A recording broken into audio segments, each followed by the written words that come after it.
পার্থ চট্টোপাধ্যায় যেই গন্ডগোলটায় যুক্ত, এটা দলের কাছে অনেক আগে থেকে খবর ছিল। বলছো কি? পার্থ চট্টোপাধ্যায় তিনি বা তার নাম করে কেউ কেউ টাকা তুলছেন, এটা তার অনেক আগে থেকে এটা দলের কাছে খবর ছিল। এটা 2021-এর ভোটের আগে থেকে খবর ছিল। সেই কারণেই মূলত পার্থ চট্টোপাধ্যায়কে শিক্ষা দপ্তর থেকে দেওয়া হয়নি, এবং সেই কারণে পার্থ চট্টোপাধ্যায় ক্ষিপ্ত হয়ে গেছিলেন। কিন্তু এই ঘটনাগুলো দল তাহলে বাড়তে দিল কেন? এই যে না, তুমি এখনো যা বলেছো সেটাই যথেষ্ট। তার কারণ হচ্ছে এই এত বড় শিক্ষা দুর্নীতি, যার জন্য আজকে 26,000 ছেলে মেয়ের চাকরি চলে গেছে। এত বড় শিক্ষা দুর্নীতি যার পেছনে কয়েকশো কোটি টাকার লেনদেন হয়েছে, সেই খবর আগাম দলের কাছে ছিল, এবং 2021-এর নির্বাচনের আগে থেকে তো মারাত্মক। আমি তোমার আর একটা কথা বলছি, নামটা বলবো না। আমি তখন জেলে বসে আছি, প্রেসিডেন্সি জেলে। বেশ, এক অফিসার আর একজন মানে অর্ডারকে নিয়ে এলেন। তো অর্ডারকে নিয়ে এলেন কি না, শিক্ষকের চাকরি হচ্ছে, কোনবাবু একটা হেল্প করে দিতে হবে।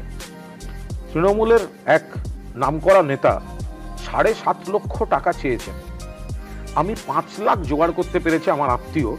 আপনি যদি একটা চিরকুট লিখে দেন, তাহলে যদি বাকিটা মকুব করে দেয়, ঘুষের যদি ডিসকাউন্ট হয়, কারণ আমি কোনোভাবে আর টাকাটা জোগাড় করতে পারছি না।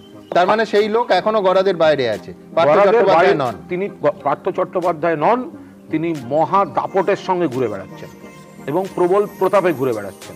মন্ত্রিসভার মধ্যে রয়েছেন, মন্ত্রিসভার সদস্য। কেউ না কেউ তো অন্যায় করেছে, চাকরি রয়েছে।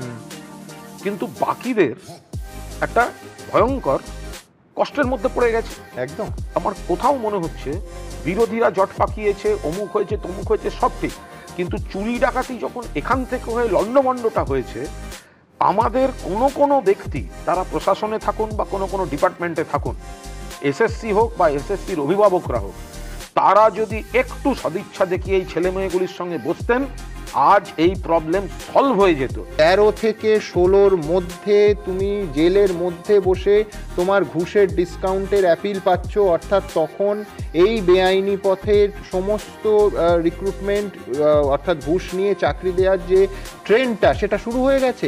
এবং তাতে একেবারে রাজ্যের মন্ত্রী যুক্ত, যিনি এখনো রাজ্যের মন্ত্রী আছেন, সম্ভবত 16 সালটা এখনো তিনি রাজ্যের মন্ত্রী।